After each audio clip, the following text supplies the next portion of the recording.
So one of the first things we'll want to be able to do inside a function is, or any program for that matter, is we want to get input from the end user, right? So far, we've just done very straightforward operations that are cut and dried. It doesn't really get interesting until we can just get any input we want from the end user and then give the result back. That's when programming starts to become really useful. We have to be able to get input from the user and do different things depending on what the user enters.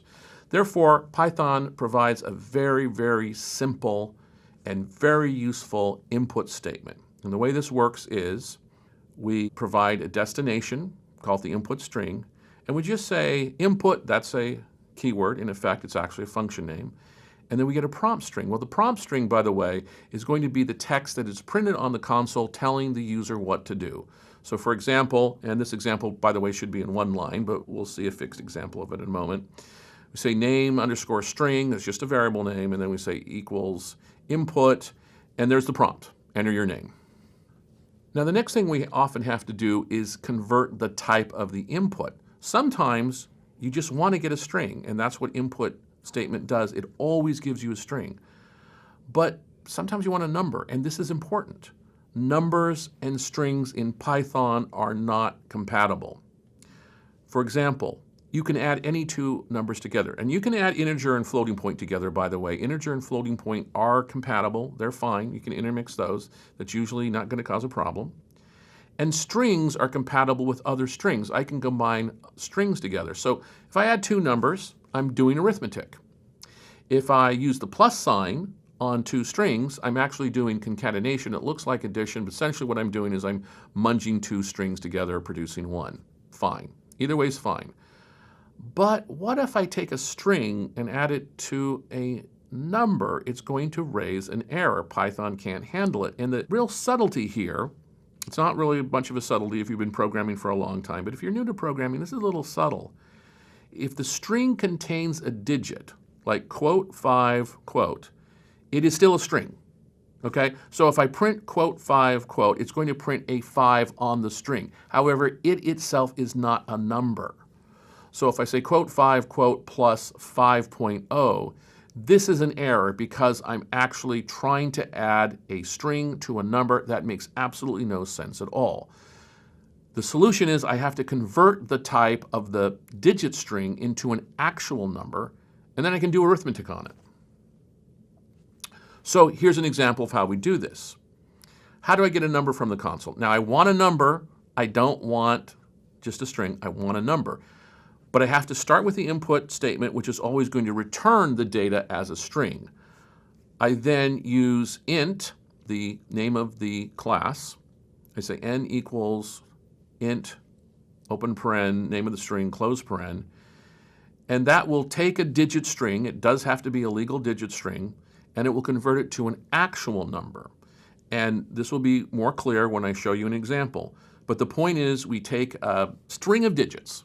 I'll clarify it this way. Maybe in the 5th grade or the 3rd grade, your teacher talked about the difference between numbers and numerals. Okay, so a number is an actual value. It's an actual mathematical value. But a numeral is just a symbol. So when we see a string full of digit characters, they're just numerals. They look like numbers, but they're just numerals. They're just symbols. When we apply int to it, or float, as we'll see in a moment, we're converting to an actual number.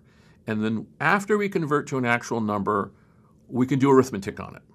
So for example, after we converted s, a string, into n, a number, we can square it and print the result. And again, we can do math. We can do the same thing if we want a floating point number. So if someone enters something with a decimal point, like 3.141592, then we want to convert that to a float, not an integer, but a float. So we could say pi equals float and then the name of the string. And then we can take the square root of pi or do whatever we want. Again, if we're going to do math, convert the string, and then we can do all the arithmetic we want on it.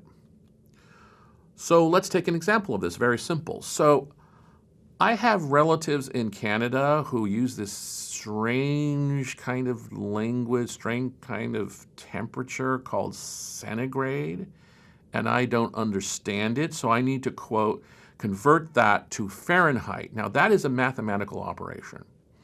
Wouldn't it be nice if I can just, anytime I want, run a program, enter any centigrade temperature, and then show the Fahrenheit equivalent?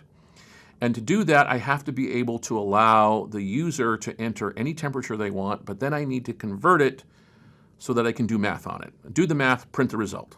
So pretty simple. But if we can do this, we're starting to be able to write cool little programs. And this is a pretty simple one, but it does demonstrate input, convert it, do math, print the result. So I'm going to create this function. Remember, we use the def keyword, come up with a function name. In this case, I'm not going to use an argument. I could, but instead of using an argument, I'm going to get the value not from the argument list. I'm going to get it directly from the user to show how we do that. So after I type the colon, idle will automatically indent for me. Very important, I keep this indentation scheme. I do not use different indentation. I have to use it consistently. And I tell the user, enter a centigrade temperature. Now what I'm going to do is, again, remember in Python I can use any variable name at any time just by coming up with a name, assigning it a value. I don't have to declare variables at all. I just have to assign a value to it. So I'm going to come up with a new variable named cent, stand for centigrade.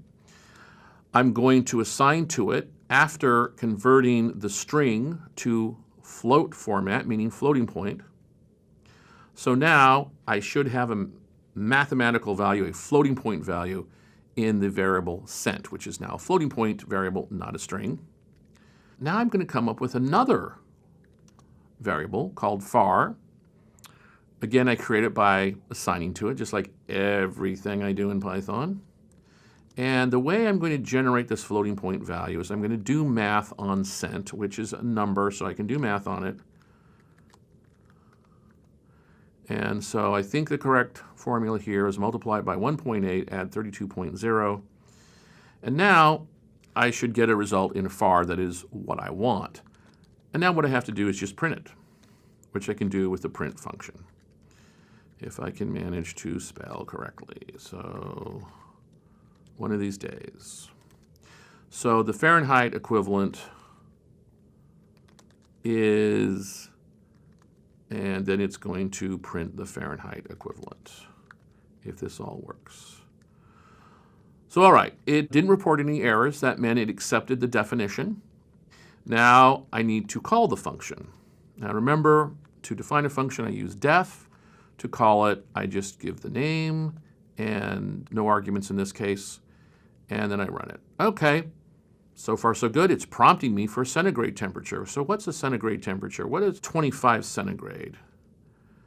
Oh, okay, I think that worked. Because I entered 25, I wanted to know what 25 was in real temperatures. So 25 degrees centigrade, if a cousin calls me from Canada and said it's 25 degrees here, and I say, oh my God, it must be freezing. Then the computer tells me, because I wrote this cool little program, the computer tells me, it's like, no, it's actually 77.0 in real temperature. So from what I remember of centigrade and Fahrenheit, that actually seems correct, even though it's weird, but it's true. One of the things we've been using all along that I just want to review and I want to discuss some extra features of is the print function. Like any function in Python, and this is true in Python 3.0, it must use parentheses, and if there are arguments, I put the arguments inside parentheses. Print is interesting because it will take any number of arguments.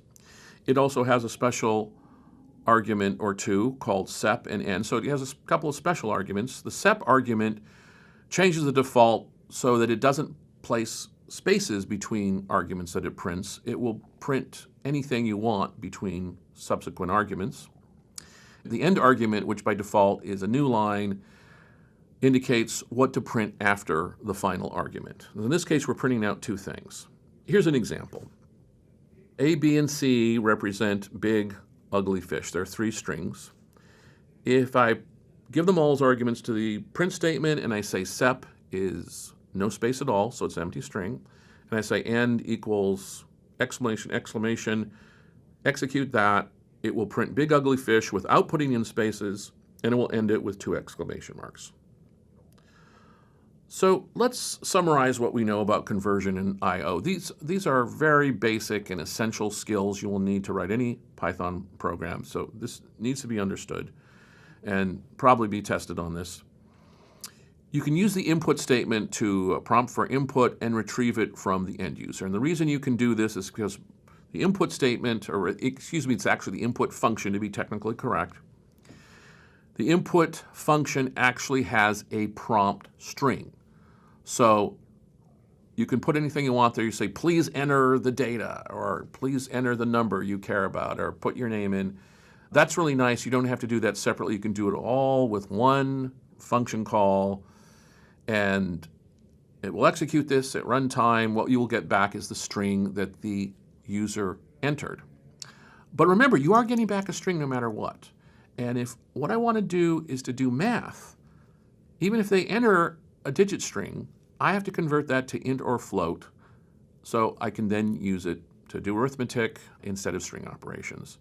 And something like the centigrade to Fahrenheit, I need it to be a number so I can do math on it. Not difficult, very simple. If I want to get a string, just use the input directly. If I want to get a number, just remember to convert and then do the math. That's all you need to remember.